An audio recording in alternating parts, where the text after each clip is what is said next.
जी, अस्सलाम वालेकुम। वालेकुम सलाम। आज हम अपना नया टॉपिक शुरू करने लगे हैं, एरर्स। ये एरर्स का टॉपिक ना आपने पहले भी पढ़ा हुआ है FA1 के अंदर। तो ये FA2 के अंदर जरा थोड़ा एडवांस लेवल का है। तो इसको हम कोशिश करेंगे कि आज जो बेसिक्स हमने FA1 की पढ़ी हुई है उनको रिवाइज कर लें, और प्लस एक छोटा सा पॉइंट FA2 का पढ़ लें। कल से फिर हम ऑनवर्ड इसकी प्रैक्टिस शुरू कर देंगे साथ साथ, और जो इसके पॉइंट्स हैं एडवांस वो भी हम साथ साथ कवर करते जाएंगे। तो अगर पिछले चैप्टर में बैड और डाउटफुल डेट में कोई मसला है या कोई सवाल समझ नहीं आया तो पहले वो पूछ लो। मेरी स्क्रीन क्लियर है या मेरी आवाज में कोई मसला है तो वो बताओ। नो सर, वो जब टेस्ट चेक होके आ गया, अगर कोई गलतियां हुई तो वहां पर बात कर देंगे। टेस्ट आपने सॉल्व कर दिया? वो पीडीएफ मैंने सॉल्व करके सेंड तो कर दी है ग्रुप में। अच्छा, वो वाला PDF तो मैं देख लेता हूँ आपका।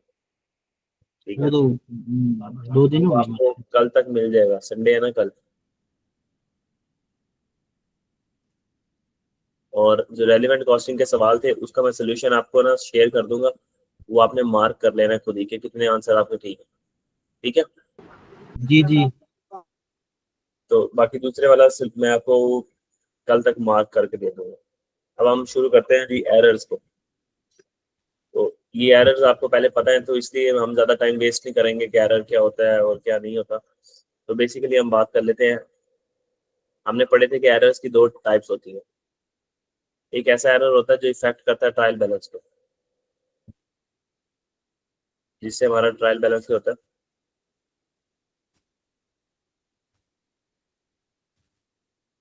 एक एरर ऐसा होता है जिससे हमारा do not affect trial balance. तो ये हमने एरर्स की दो टाइप्स FA1 के अंदर पढ़ी हुई थी, इनको हम बेसिकली रिवाइज कर लेंगे। ऐसे नहीं है कि हम इनको रिवाइज नहीं करेंगे। आज हम इनको रिवाइज कर लेंगे जरा अच्छे तरीके से, लेकिन ये वो बातें वही ही रहेंगी। ठीक है। ट्रायल बैलेंस क्या होता था कि हमारे तमाम जो लेजर्स होते थे उन लेजर्स का क्लोजिंग बैलेंस जो होता था ना, वो ट्रायल में जाके सम अप हो जाता था। ठीक है। ऐसे एक ट्रायल बनता होगा, याद है आपको। ये ट्रायल की डेबिट साइड होती थी और ट्रायल की क्रेडिट साइड। तो यहाँ पे ये दोनों टैली होनी चाहिए according to the nature of T account. जो टी अकाउंट की जो नेचर है, वेदर इट इज एसेट, ये एसेट का टी अकाउंट है, वेदर इट इज इनकम। ठीक है। Whether it is a liability, whether it is expense. ठीक है। किसी भी तरह का जो है उसकी नेचर के हिसाब से जो ट्रायल बैलेंस में फिगर्स जाती होती थी। एसेट की नेचर डेबिट साइड, डेबिट है तो इसका कैरी डाउन डेबिट साइड पे आ जाएगा। लाइबिलिटी या इनकम की नेचर जो क्रेडिट है उसका कैरी डाउन क्रेडिट साइड पे आ जाएगा। ठीक है। तो ट्रायल बैलेंस में हो सकता है कि कुछ ऐसे एरर होते हैं जो ट्रायल बैलेंस के फेस से पकड़े नहीं जाते। ठीक है। लेकिन वो ट्रायल बैलेंस के अंदर छुप के चले जाते हैं और उससे हमारी फाइनेंशियल स्टेटमेंट में असर पड़ता है। जैसे कि अगर फॉर एग्जाम्पल हमारा एक ट्रायल बैलेंस अब नजर आ रहा है, वो दोनों साइडों से बैलेंस है। ये बैलेंस देखने के बाद भी हम ये नहीं कह सकते, ये फतवा नहीं दे सकते कि भाई ये ट्रायल जो बना हुआ है ये 100% करेक्ट ट्रायल बना हुआ है। ठीक है। अगर ये ट्रायल बैलेंस बना हुआ है तो हम, अगर ये मैच भी है तो हम ये नहीं कहेंगे कि ये ट्रायल बैलेंस बिल्कुल ठीक बना हुआ है। याद है ये सारी बातें? जी जी। तो क्यों भाई, हम क्यों नहीं कह सकते सर डेबिट और क्रेडिट साइड आपस में बराबर आ रही है, फिर भी हम क्यों नहीं कह रहे कि करेक्ट बना हुआ है? हो सकता है कि इसके अंदर कोई एरर हो, और ऐसे एरर्स भी होते हैं जिससे ट्रायल बैलेंस इफेक्ट नहीं होता। इफेक्ट ना होने का मतलब ये है उसकी डेबिट और क्रेडिट साइड आपस में बराबर रहती है। लेकिन इस वाले केस में जो डेबिट और क्रेडिट साइड है ना वो बराबर नहीं रहती, तो ये वाले एरर्स है ना वो ट्रायल के फेस से पकड़े जाते हैं, और ये वाले जो एरर है वो ट्रायल के फेस से पकड़े नहीं जाते। तो इसमें काफी लंबी सी फहरिस्त थी। काफी सारे एरर थे, error of omission, error of principle, error of double entry.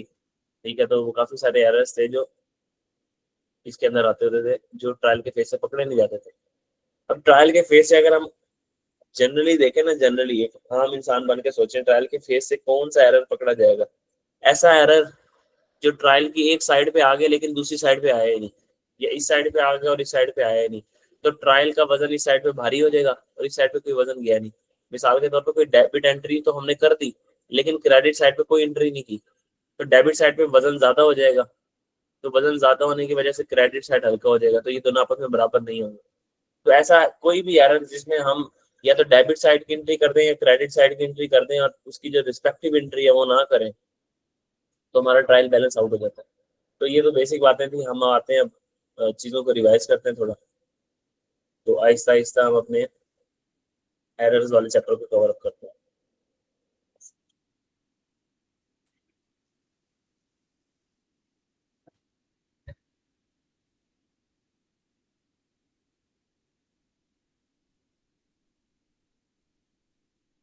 अच्छा जी, ये वो एरर्स हैं जो ट्रायल बैलेंस को इफेक्ट नहीं करते, not affecting the trial balance.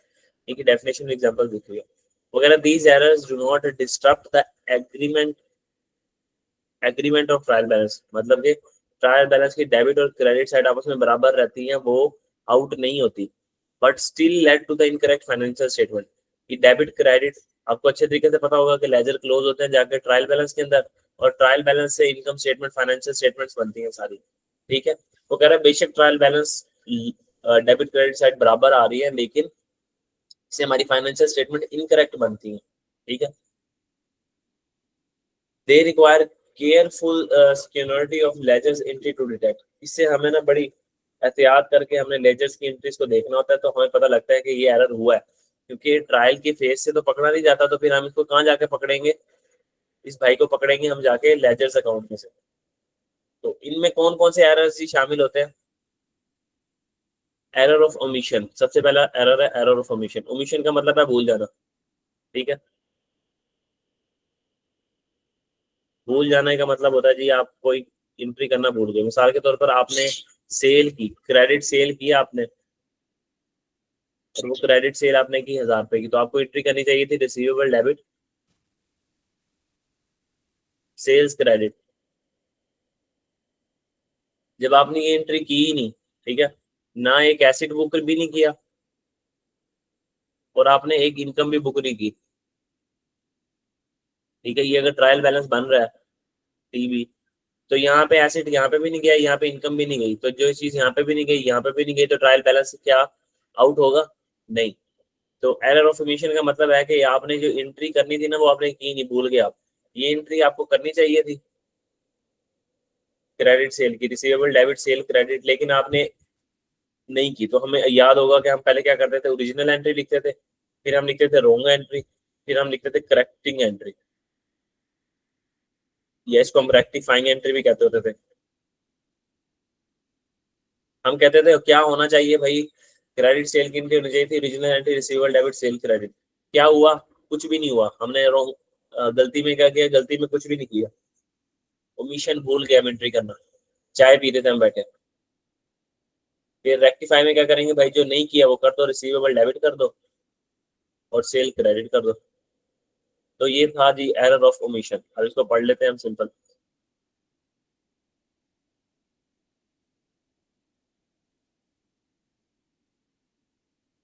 चलिए, वो हमें कह रहा है द डेफिनेशन क्या है हमारे पास, the transaction is completely left out. Left out का मतलब है ओमिटेड, आप भूल गए from the books. No debit और नो क्रेडिट एंट्री, आपने ना डेबिट साइड की कोई एंट्री की ना क्रेडिट साइड की कोई एंट्री की। एग्जांपल क्या, business makes a credit sale of 1000 to the customer X. Customer X को क्रेडिट सेल की तो एंट्री होनी चाहिए थी, account receivable debit sale credit, but fails to record sale. Sale भी रिकॉर्ड नहीं की उसने और अकाउंट रिसीवेबल भी रिकॉर्ड नहीं की, तो इसका इफेक्ट क्या होगा? ट्रायल बैलेंस रिमेन बैलेंस, वो बैलेंस ही रहेगा।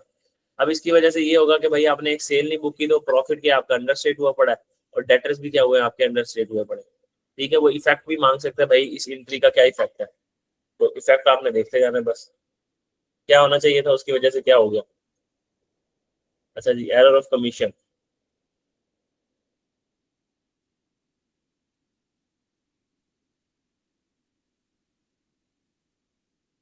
an entry is posted the wrong account of the same category, wrong supplier और wrong customer। फॉर एग्जांपल हम इसको एग्जांपल से समझते हैं, कह रहे हैं एक पेमेंट है 500 की, हमने सप्लायर ए को की थी, एक्सीडेंटली रिकॉर्ड कर दिया हमने सप्लायर बी को।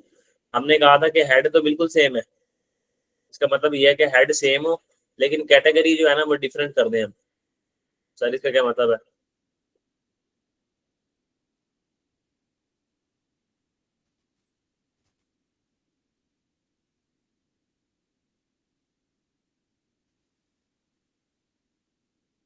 इसका मतलब ये है कि फॉर एग्जांपल हमने एक खर्चा किया इलेक्ट्रिसिटी का, बिल पे किया, तो हमने एंट्री करनी चाहिए थी इलेक्ट्रिसिटी एक्सपेंस डेबिट और अपने पास 200 से, और कैश क्रेडिट करना चाहिए था। हमने क्या किया, हमने इसको टेलीफोन एक्सपेंस कर दिया कि हमने ये फोन का बिजली का बिल नहीं, फोन का बिल भरा है गलती से। टेलीफोन एक्सपेंस डेबिट और कैश क्रेडिट।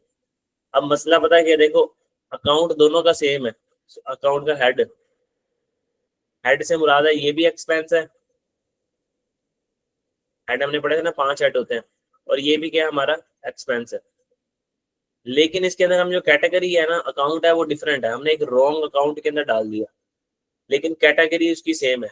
या कैटेगरी से मुराद क्या है, हेड। आप आसानी के लिए याद रखने के लिए कर लो कि आपका हेड बिल्कुल सेम है, ठीक है, और कैटेगरी की जगह लिख लो कि अकाउंट आपका डिफरेंट है। हेड या कैटेगरी सेम है,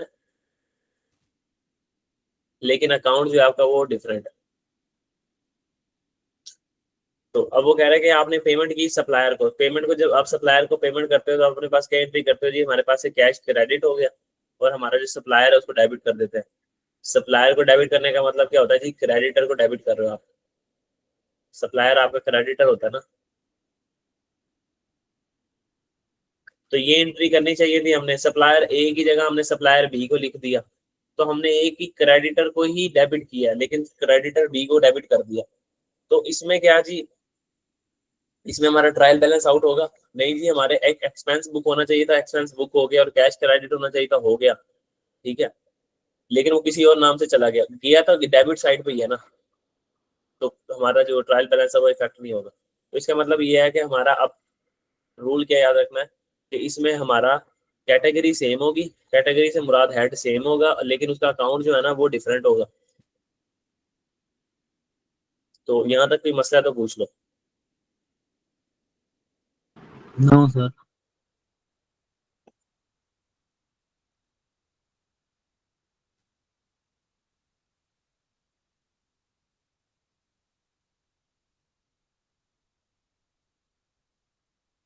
अच्छा जी, अब वो कह रहा है यहाँ सप्लायर से मुराद आप लिख लेना आपका क्रेडिटर, ताकि आपको याद रहे कि ये क्रेडिटर। अब इसका इफेक्ट क्या होगा, कि ट्रायल बैलेंस तो आपका बिल्कुल ठीक रहेगा, वो आपसे पूछ सकता है कि इस एंट्री का इफेक्ट क्या होगा। आप हो गया कि एरर ऑफ, ऊपर बड़ा एरर ऑफ ओमिशन, और एरर ऑफ कमीशन के अंदर ट्रायल बैलेंस हमारा आउट नहीं होगा, लेकिन उसका दूसरे वाले का इफेक्ट क्या होगा कि जो सप्लायर है ना उसका बैलेंस ओवर स्टेट हो जाएगा। सप्लायर ए का बैलेंस ओवर स्टेट हो जाएगा, और सप्लायर बी क्या हो जाएगा, अंडर स्टेट हो जाएगा। इसका क्या मतलब है सर, हमने एक क्रेडिटर को पैसे देने थे, जब हम क्रेडिटर को डेबिट करते हैं हमें करना चाहिए था क्रेडिटर ए को डेबिट, इसको खत्म करना चाहिए था किताबों से। इसको हमने किया ही नहीं, हमने क्रेडिटर बी को कर दिया खत्म किताबों से। तो सर एक पेएबल डेबिट होना चाहिए था, पेएबल होता है ना, एक पेएबल डेबिट होना चाहिए था, पेएबल डेबिट हुआ ही नहीं, ठीक है। तो इस भाई से पेएबल ज्यादा नजर आ रहा होगा किताबों में, इससे हमने ज्यादा पैसे देने हैं, ज्यादा पैसे देने हैं। तो सप्लायर ए जो है ना वो क्या हुआ होगा, उसका बैलेंस ओवर स्टेट हुआ पड़ा होगा किताबों में। हालांकि इस बेचारे को तो हमने डेबिट करना चाहिए था, इसको कम करना चाहिए था, लेकिन सप्लायर बी है जो हमारा पेएबल बी है, जिसको दूसरे बंदे को हमने पैसे देने हैं, इसको तो हमने कोई पैसे देने ही नहीं थे। इसके बैलेंस को सही नजर आना चाहिए था, इसके बैलेंस को हमने डेबिट करके कम कर दिया। तो अब इसका बैलेंस किताबों में क्या आ रहा होगा, कम नजर आ रहा होगा। तो बी का सप्लायर का बैलेंस क्या होगा, अंडर स्टेट आ रहा होगा। तो ये समझ आ गई बात। जी। ये इफेक्ट पूछता है वो लाजमी, इसका क्या इफेक्ट है हमारे इसके ऊपर। अच्छा ये आ जाएगा हमारे पास, एरर ऑफ प्रिंसिपल क्या होता है।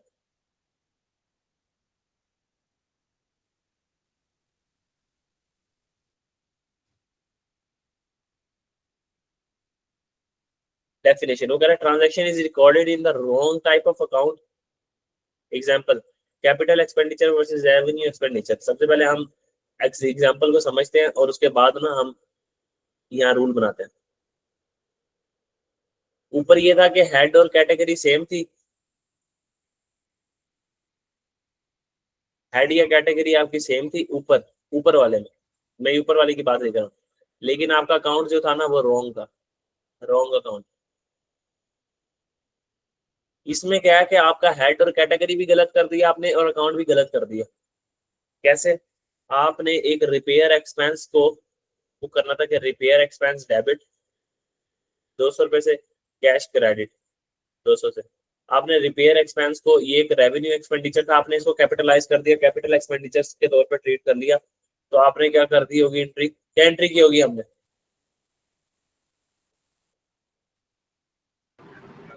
जब भी वो अकाउंटिंग के असूल ही चेंज कर दिए ना इसमें, तो जो डेबिट है वो क्रेडिट हो गया, वो क्रेडिट वाला डेबिट हो गया। क्या किया होगा?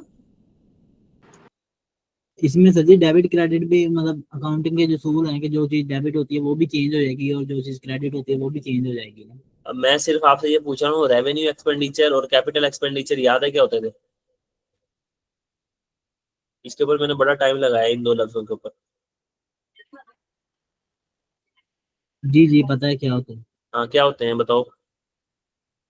रेवेन्यू एक्सपेंडिचर रेवेन्यू कमाने के लिए जो खर्चा किया जाए, और कैपिटल वो जो होते हैं कि जो मतलब काफी अरसे के बाद खर्चा करते हैं, जो नॉन करंट एसेट जिसमें खरीदते हैं। तो ये बड़ी बकवास ही डेफिनेशन थी वैसे, ये नहीं बताया था मैंने। जब डेप्रिसिएशन का चैप्टर शुरू करवाया था तो बड़ी दिमाग लगा लगा के कहा था कि रेवेन्यू एक्सपेंडिचर जो आपके रेगुलर नेचर के खर्चे होते हैं ना, बिजनेस को चलाने के लिए रेगुलर नेचर के खर्चे, उनको कहते हैं हम रेवेन्यू एक्सपेंडिचर। रेवेन्यू कमाने के लिए एक्सपेंडिचर नहीं होते वो, आपके रोजमर्रा के खर्चे। आपने अपनी मशीनरी की रिपेयर करवानी है, मेंटेनेंस करवानी है, आपने कोई सन्ड्री एक्सपेंसेस करने हैं। सन्ड्री एक्सपेंसेस का मतलब ये कि आपने कोई जो आपके पास ये पेंसिल, रबड़, शार्पनर, फार्म के अंदर जो चाहिए होता है, पानी की बोतल्स वगैरह, ये सारी चीजें चाहिए होती हैं छोटी मोटी। तो ये जो रोजमर्रा के खर्चे होते हैं इसको हम कहते हैं कि ये रेवेन्यू एक्सपेंडिचर है, रेगुलर नेचर की। इसको हम फॉरन एक्सपेंस के तौर पे चार्ज कर देते हैं पीएनएल में, इसकी एंट्री कर देते हैं हम expense debit cash credit. Depreciation आई है 16 में, क्या पढ़ाया था मैंने? और ऐसा खर्चा जिससे एक एसेट की life, productivity, output, efficiency change हो जाए, तो हम कहते थे इसने एसेट की लाइफ को इंक्रीज कर दिया, इसकी प्रोडक्टिविटी को, इसकी एफिशिएंसी को इंक्रीज कर दिया। तो इसको एक्सपेंस के तौर पे चार्ज ना करो, इसको अपने पास एसेट के तौर पे रिकॉर्ड करो, एसेट डेबिट कैश क्रेडिट। याद आया अब? जी जी। तो उसने कहा कि एक जो रिपेयर एक्सपेंस था ना, रेवेन्यू नेचर का एक्सपेंस था। यहाँ पे तो बहुत मैंने डिटेल से लिखी हुई है बात, इसलिए उसने लिखा हुआ है। उसने सिंपल आपको एग्जाम में पता क्या कहना है, उसने कहना है कि रेवेन्यू नेचर का एक्सपेंस था, उसने उसको कैपिटल एक्सपेंडिचर समझ के ट्रीट कर दिया। तो बताओ क्या इफेक्ट होगा? तो आप वहां बिल्कुल चारों खाने चित हो जाओगे। उसने ये नहीं बताना कि रिपेयर दिया हुआ था और उसने उसको एसिड बना दिया, ये तो मैंने बताया है इतनी डिटेल में। उसने इतनी सी बात लिख के आगे बढ़ जाना, उसने कहना है कि एक रेवेन्यू नेचर का एक्सपेंस था जिसको कैपिटल एक्सपेंडिचर के तौर पर ट्रीट कर दिया गया। अब इसका इम्पैक्ट, एक्सपेंड रेवेन्यू एक्सपेंस को कैपिटल कर दिया तो जो एक्सपेंस होंगे वो अंडर स्टेट हो जाएंगे। पहले हम देख लेते हैं ना कि होना क्या चाहिए था। ये रेवेन्यू एक्सपेंडिचर था, ये एंट्री होनी चाहिए थी कि एक्सपेंस डेबिट और कैश क्रेडिट होना चाहिए था। अब यहाँ एक्सपेंस कोई भी आ सकता है, उसने इसको क्या कर दिया, कैपिटल एक्सपेंडिचर के तौर पर ट्रीट कर दिया। जब उसने इसको कैपिटल एक्सपेंडिचर के तौर पर ट्रीट किया होगा तो उसने एसिड डेबिट और कैश क्रेडिट कर दिया होगा अपने पास।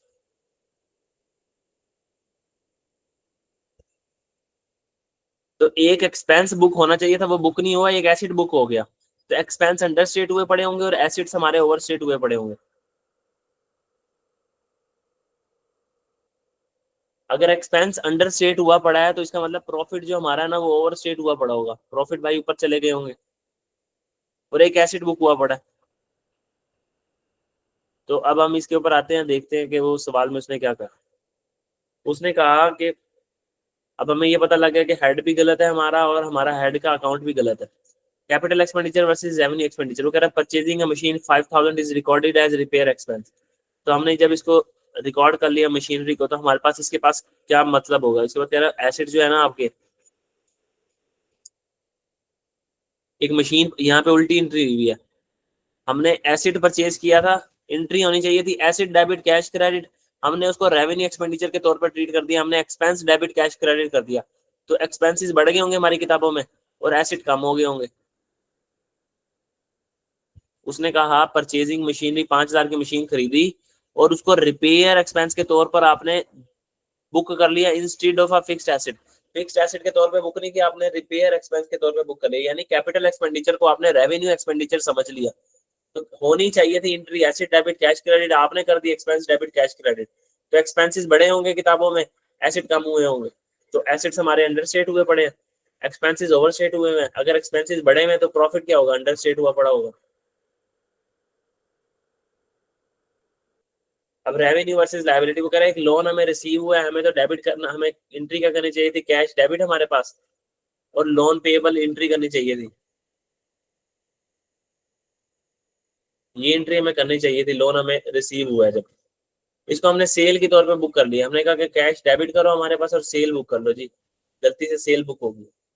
एक बात याद रखना सवालों के अंदर, एरर्स का ना असूल है, जब भी कोई एरर होगा ना, जिस चीज के बारे में हमारे एग्जामिनर ने, हमारी आई कैप की बॉडी ने, आप लोगों की एसीसीए की बॉडी ने, आईसीएडब्ल्यू की बॉडी ने नहीं बताया हुआ ना कि इस हेड के अंदर कोई गलती नहीं है, आपने उसको सेम करेक्ट एज्यूम करके चलना है। जैसे कि उसने यहाँ पे सवाल में कहा था कि लोन रिसीव्ड, ठीक है, लोन रिसीव्ड, आपने कहा कि अच्छा लोन रिसीव की एंट्री होनी चाहिए थी, आपने एंट्री कर ली cash debit loan payable credit, ये ओरिजिनल एंट्री होनी चाहिए थी। फिर उसने कहा is recorded as sale revenue, वो सेल रेवेन्यू के तौर पे रिकॉर्ड हो गया, तो हमने कहा लोन जो है ना, लोन पेबल क्रेडिट होना चाहिए था, उसने सेल क्रेडिट कर दिया। तो दूसरी चीज कैश के बारे में वो साइलेंट है कि कैश के साथ क्या हुआ है, तो हमने समझना कि कैश सही डेबिट हुआ है, यहाँ पे भी सही डेबिट हुआ, ठीक है। जी जी। तो अब इससे भाई क्या होगा कि एक पेएबल लायबिलिटी बुक करनी चाहिए थी हमें, लायबिलिटी बुक नहीं की तो लायबिलिटी किताबों में क्या रही होगी, अंडरस्टेटेड।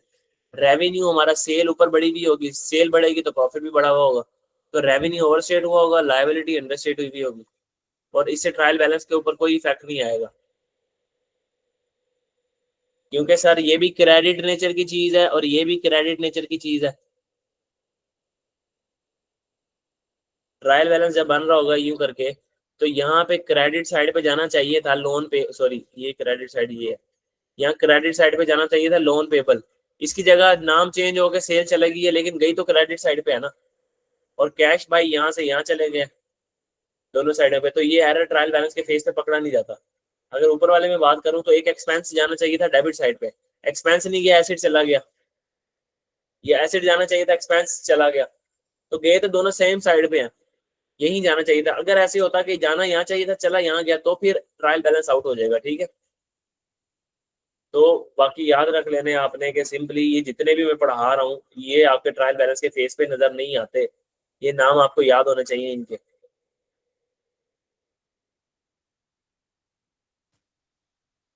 ठीक है। जी अच्छा जी, इसके बाद है compensating error, error of original entry वगैरह, transaction is recorded with in same incorrect amount in both accounts.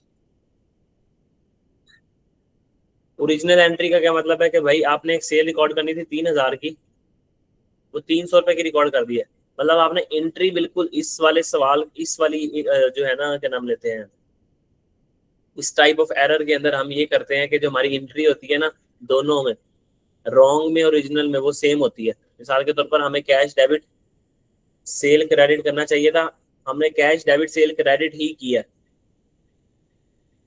ना हेड गलत है ना कैटेगरी गलत है, यहाँ पे सिर्फ अमाउंट गलत है, यहाँ 100 से करनी चाहिए थी, हमने क्या कर दी, 20 से कर दी, हमने क्या कर दी, 20 रुपए से कर दी। तो एरर ऑफ ओरिजिनल एंट्री का क्या मतलब है कि transaction is recorded with the same incorrect amount in both account, दोनों अकाउंट के अंदर क्या गलत अमाउंट से हमारे पास होगी।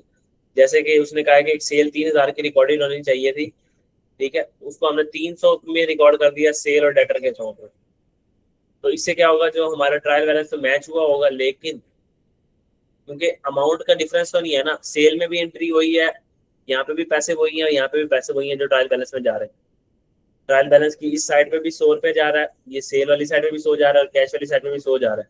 हाँ, अगर यहाँ 100 जा रहा होता, यहाँ 80 जा रहे होते, तो फिर हम कहते हैं यहाँ पे 20 रुपए का जो है ना वो घाटा आ रहा है, तो यहाँ पे हमारे पास मसला होता है। तो इस एरर को हम क्या कहते हैं कि ये हमारे पास एरर ऑफ ओरिजिनल एंट्री है।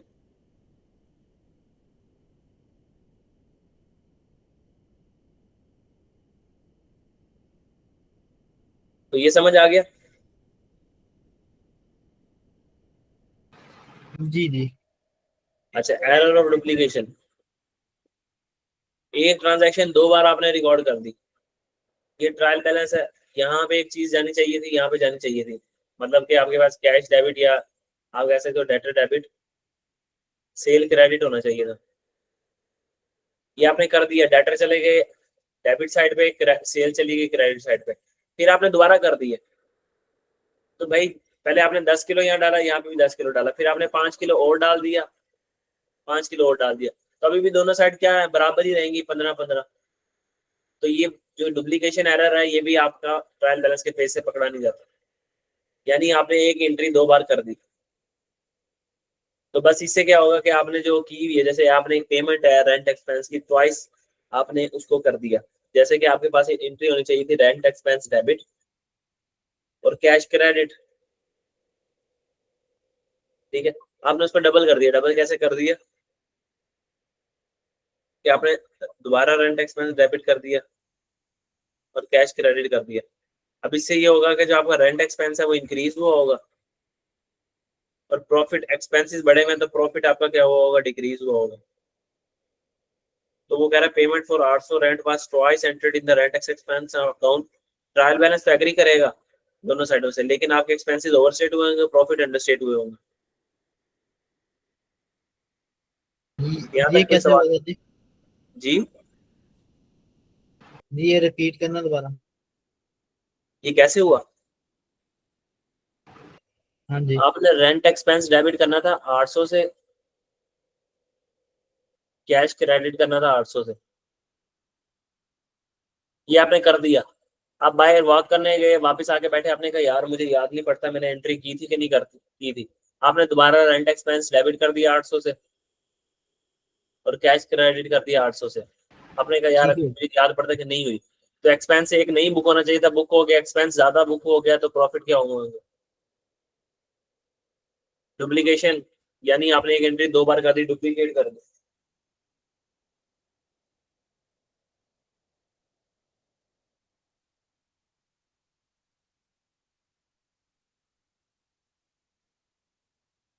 अच्छा जी, अगली ये हमारे पास एरर है, error of reversal.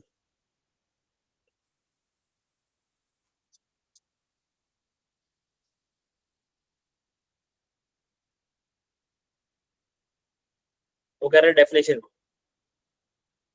The correct amount are use but debit and credit are entries are swap. Amount तो ठीक है लेकिन डेबिट और क्रेडिट एंट्रीज ना आपस में इंटरचेंज करती हैं। जैसे कि एक कैश सेल जो है ना वो रिकॉर्ड होनी चाहिए थी कैश डेबिट 400 से, सेल क्रेडिट 400 से, लेकिन डेबिट क्रेडिट आपस में रिवर्स हो गया, तो हमने क्या कर दिया, सेल डेबिट कर दी और कैश क्रेडिट कर दी। सर ये तो उल्टा काम कर दिया, ट्रायल बैलेंस से क्यों नहीं पकड़ा जाएगा ये? देखो, होना चाहिए था 400 यहाँ जाए और 400 एसेट के तौर पे यहाँ जाए। क्या किया हमने, सेल को डेबिट किया जब, तो वो सेल के अकाउंट में से माइनस हो गया क्योंकि तो सेल यहीं से गई होगी, और कैश क्रेडिट कर दिया, वो नेट कैश भी यहाँ गया होगा। तो साइड्स बिल्कुल सेम है लेकिन एंट्रीज का जो है ना वो डिफरेंट हो जाएगा। वो कह रहा है बोथ एंट्रीज जो है ना वो आपस में कैंसल आउट हो जाएंगी, इनका इम्पैक्ट। मतलब कि यहाँ से भी एक चीज 400 से माइनस होगी, सेल डेबिट होने का मतलब ये है कि क्रेडिट साइड से कोई चीज 400 से माइनस होगी, और कैश क्रेडिट होने का मतलब है डेबिट साइड से कोई चीज 400 से माइनस होगी। ये बात समझ आती है? यहाँ से भी एक चीज माइनस होगी, यहाँ से भी माइनस होगी, और इक्वल अमाउंट से माइनस होगी, तो इसका यहाँ का मतलब है ट्रायल बैलेंस आपका सेम रहेगा। जी जी। सेल डेबिट हो तो माइनस हो रही होती है और कैश क्रेडिट तो इसका मतलब माइनस हो रहा होता है। तो यहाँ पे हमारे पास समरी आ गई अब इस पूरी चीज की, और वो समरी क्या है, जल्दी जल्दी से देख लेते हैं समरी को।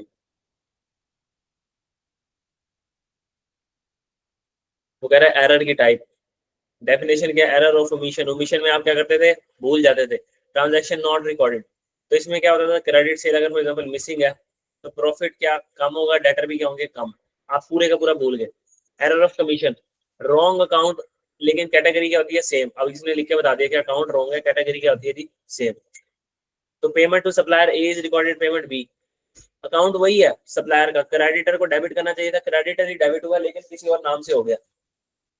प्रिंसिपल एरर, कि आपने अकाउंट भी रॉन्ग कर दिया और क्या नाम लेते हैं हेड भी रॉन्ग कर दिया और आपने एक्सपेंस उसकी कैटेगरी भी रॉन्ग कर दी।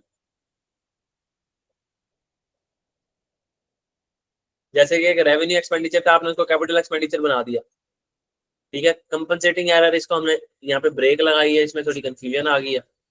ओरिजिनल एंट्री, ये सेम अमाउंट, सेम जो है ना रॉन्ग अमाउंट है ना, वो बोथ अकाउंट के अंदर चली गई है।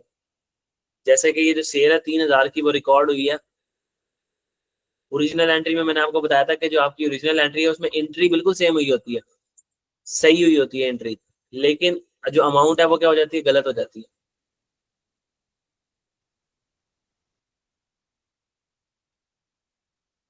तो डुप्लीकेशन में हमने पढ़ लिया कि हमने एक चीज डुप्लीकेट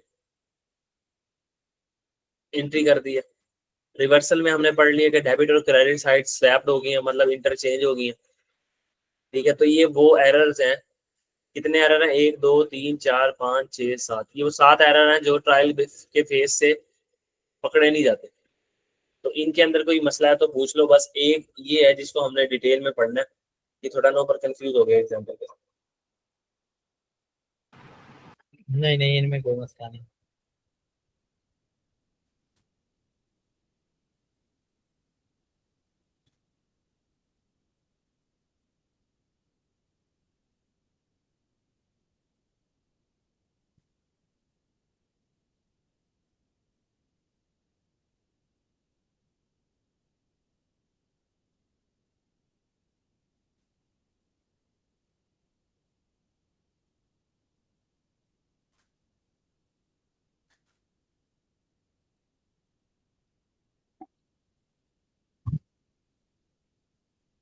इस टेबल को पढ़ लो जरा 2 मिनट, फिर मैं आगे बात करता हूँ।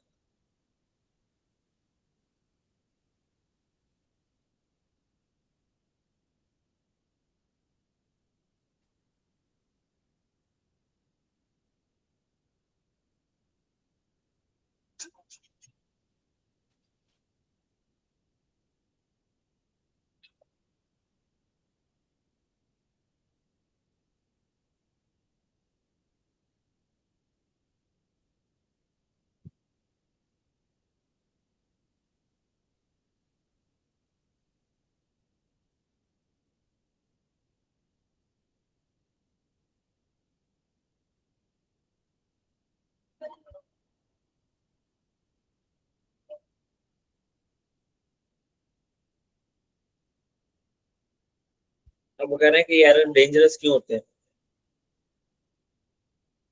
क्योंकि ये छुप के वार करते हैं। Hidden in the trial balance, no immediate red flag.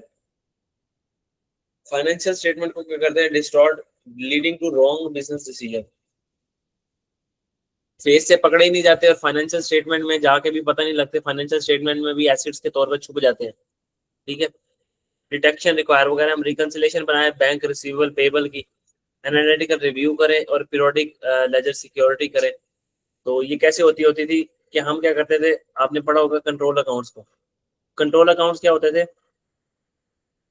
जैसे कि डेटर का कंट्रोल अकाउंट है, ये हमारे पास है डेटर ए हमारा, जिससे हमने पैसे लेने, ये हमारे पास आ रहा है डेटर बी,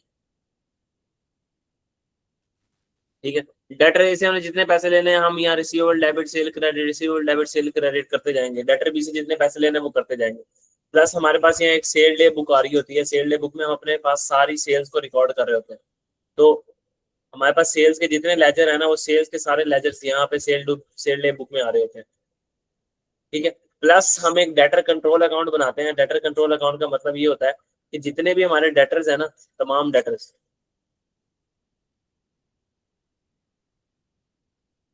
कि जितने भी डेटर्स है ना, इन सारों का क्लोजिंग जो है, इन सारों का क्लोजिंग यहाँ पे आएगा। फिर सेल डे बुक से सेल की एंट्री आएगी।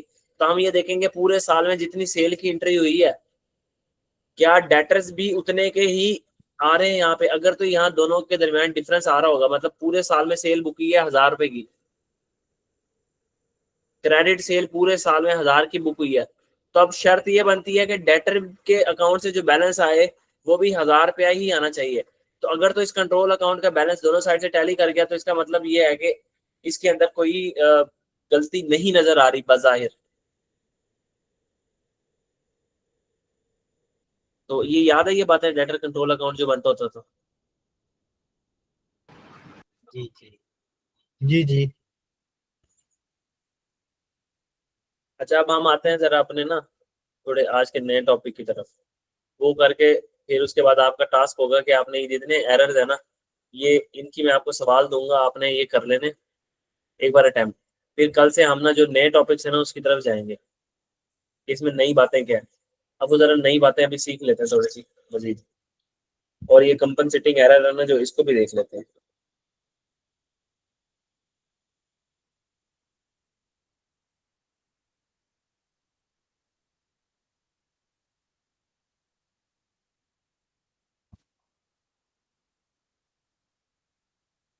अच्छा, उससे पहले एक छोटी सी बात, ये हमारे पास ट्रायल बैलेंस बना आ रहा है। आपको याद होगा कि ट्रायल बैलेंस में कभी ऐसा होता था कि अगर हमारा ट्रायल बैलेंस आउट हो जाता है, मिसाल के तौर पे यहाँ 30,000 आ रहा है और हमारे पास यहाँ पे आ रहा है 25,000। अब यहाँ से 5,000 का बैलेंस है जो क्रेडिट साइड पे नहीं आया, तो हम यहाँ पे एक अकाउंट खोल देते थे जिसका नाम क्या होता था, सस्पेंस अकाउंट। ये 5,000 रुपए का सस्पेंस है। और ऑडिटर या अकाउंटेंट किस लिए पैदा हुए होते हैं, उन्होंने ये सस्पेंस को क्या करना होता है, खत्म करना होता है। हम शेयर होल्डर्स को कहें जाके कि सर ये ट्रायल बैलेंस है, तो वो कहेंगे डेबिट क्रेडिट साइड बराबर क्यों नहीं है। हम कहेंगे सर 5,000 रुपए की ऐसी एंट्री है जो हमें पता नहीं कहाँ हुई हुई है। ये 5,000 रुपए की क्रेडिट साइड अल्लाह जानता है ये क्या है। तो शेयर होल्डर्स कहेंगे कि भाई हम पागल बैठे हैं यहाँ पे, या तुम हमें पागल बना रहे हो। ठीक है, तो कभी भी ये जो सस्पेंस अकाउंट है ना, ये सस्पेंस अकाउंट टेम्परेरी अकाउंट होता है। इसको हम शेयर होल्डर्स को प्रेजेंट नहीं करते।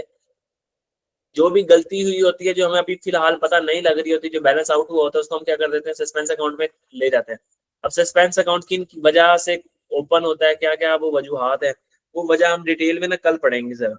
अभी आपने ना जो बेसिक्स है ना उनको दोहरा लेना है।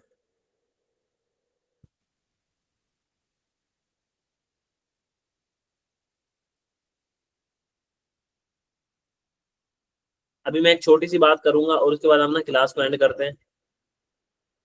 तो वो छोटी सी बात ये है कि देखो,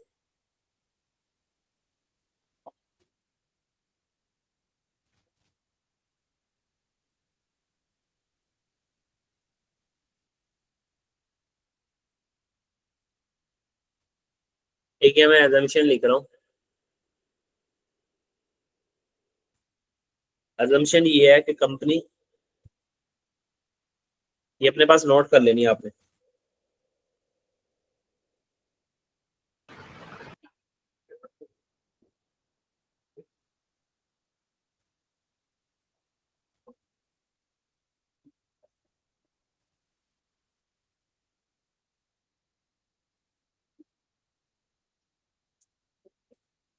आप शेयर कर देना, मैं नोट कर लूंगा।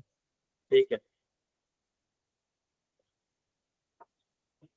यहाँ तक अगर कोई मसला ना, तो पहले वो पूछ लो फिर, ताकि ये बात ना बीच में मिक्सअप ना हो जाए। No sir.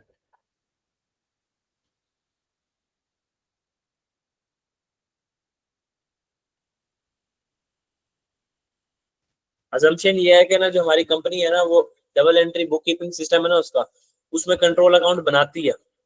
कुछ कंपनीज कंट्रोल अकाउंट बनाती होंगी, कुछ कंपनीज कंट्रोल अकाउंट नहीं बनाती होंगी। तो अब हम जरा ना चीजों को पढ़ते हैं, वो है क्या। देखो, बात को ना जरा गौर से समझना है यहाँ। ये हमारे पास आ रही है जी, सेल डे बुक हमारी। सेल डे बुक जिसके अंदर हमारी सेल्स रिकॉर्ड होती है।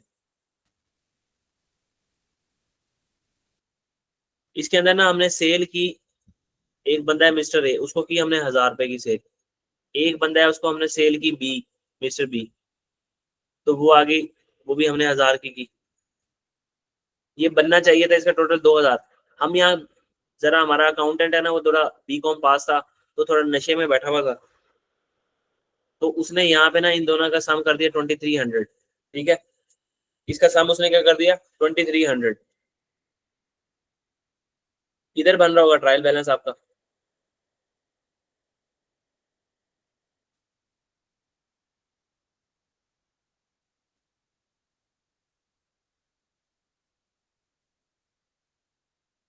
यहाँ पे आ रहे होंगे आपके दो अकाउंट,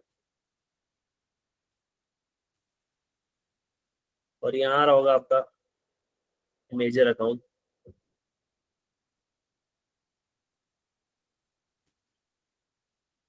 तो देखो ये सिस्टम कैसे चलता है। ये है हमारा डेटर ए, ये है हमारा डेटर बी। हमने जब ये सेल की होगी तो हमने यहाँ पे एंट्री की होगी कि हमने सेल डेटर डेबिट किया और सेल की है, ठीक है, 1000 से। और मिस्टर बी को भी हमने जो सेल की है वो हमने लेजर के अंदर तो बिल्कुल ठीक पुट की थी, डेटर डेबिट सेल क्रेडिट कितने से, 1000 से। तो ये हमने दोनों साइड पे एंट्रीज कर दी। ये जब हम हर डेटर का सेपरेट अकाउंट बना रहे हैं ना, इसके अलावा हम एक कंट्रोल अकाउंट बना रहे हैं, control account, debtor control account.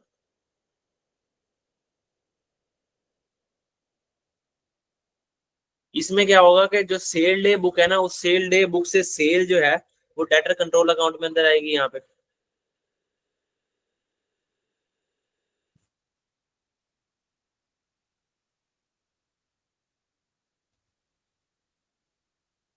Debtor control account में तमाम सेल डे बुक की सेल का टोटल आएगा, ये टोटल। तो यहाँ पे एंट्री क्या हो जाएगी कि भाई डेटर डेबिट सेल क्रेडिट, यहाँ पे सेल आई 2300,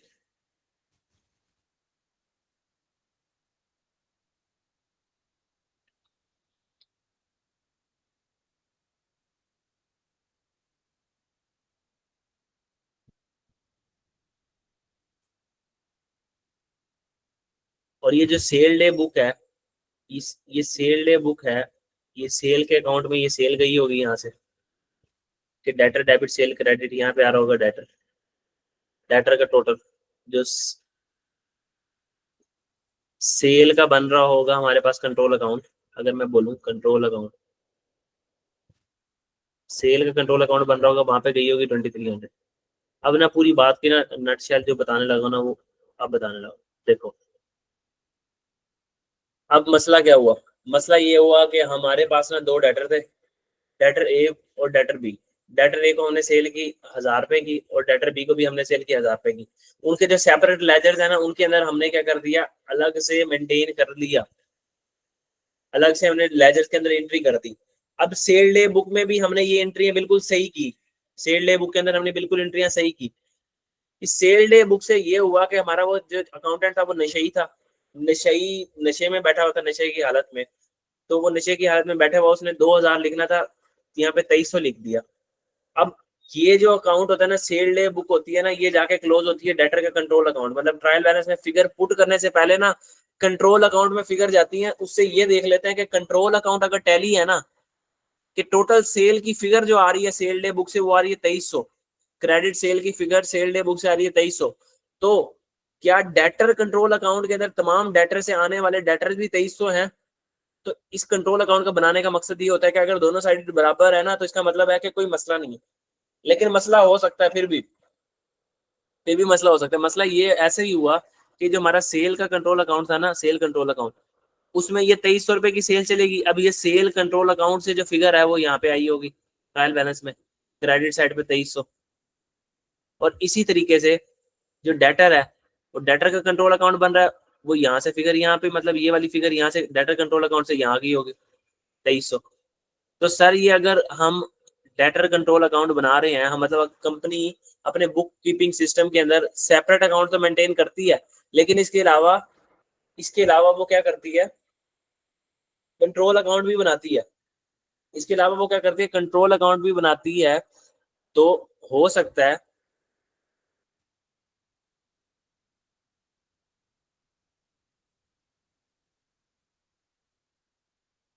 हो सकता है कि उसके अंदर कोई एरर हो। ये बात समझ आती है?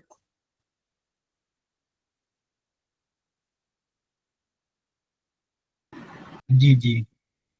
तो अगर मैं यहाँ कहूँ कि ये जो हमारा मसला था ना, एरर, ये एरर हुआ क्या था, हमारी जो सेल डे बुक है ना, ये sale day book over added by 300 थी। पूरी बात दोबारा एक बार कर लेते हैं ताकि याद रहे।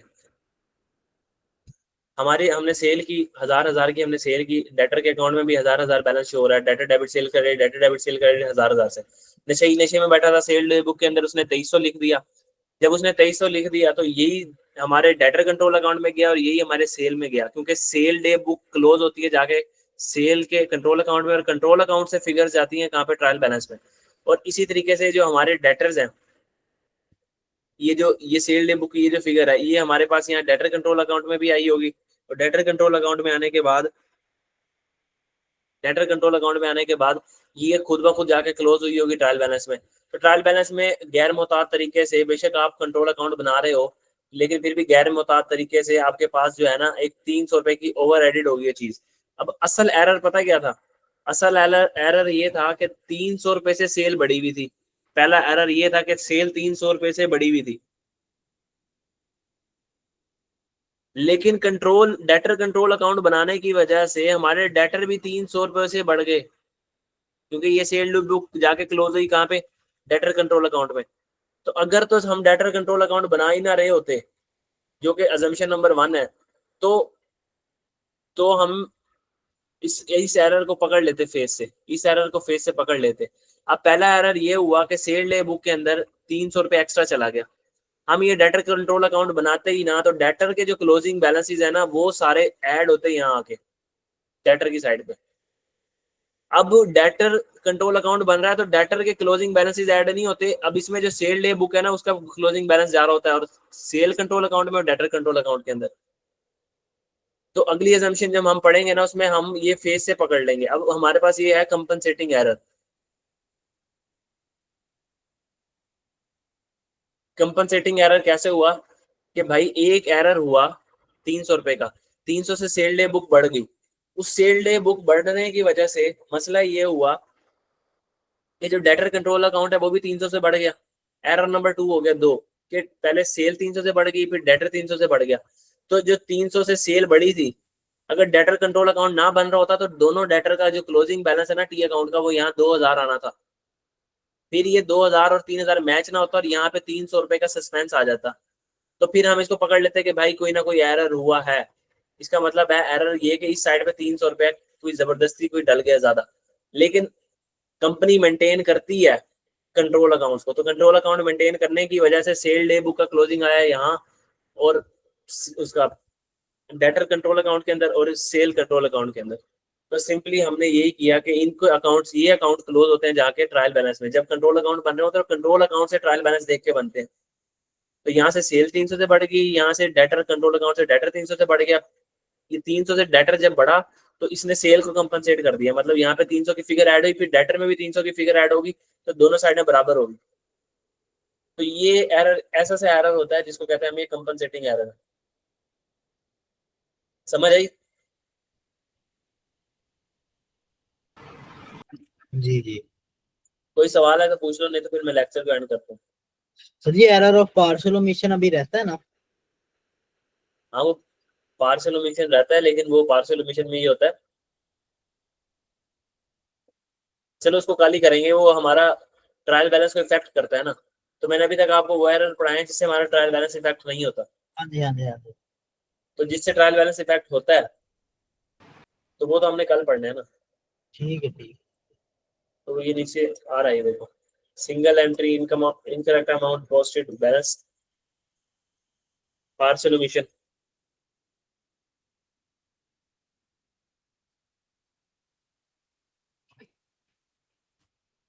सिंगल एंट्री एरर जिसको पार्शियल ओमिशन कहते हो, वन अकाउंट आपने बुक कर दिया।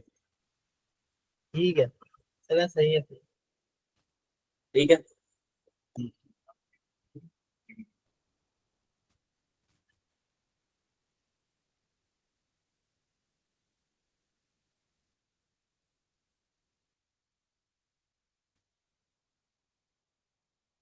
कोई सवाल नहीं है तो फिर मैं लेक्चर क्लोज कर रहा हूँ।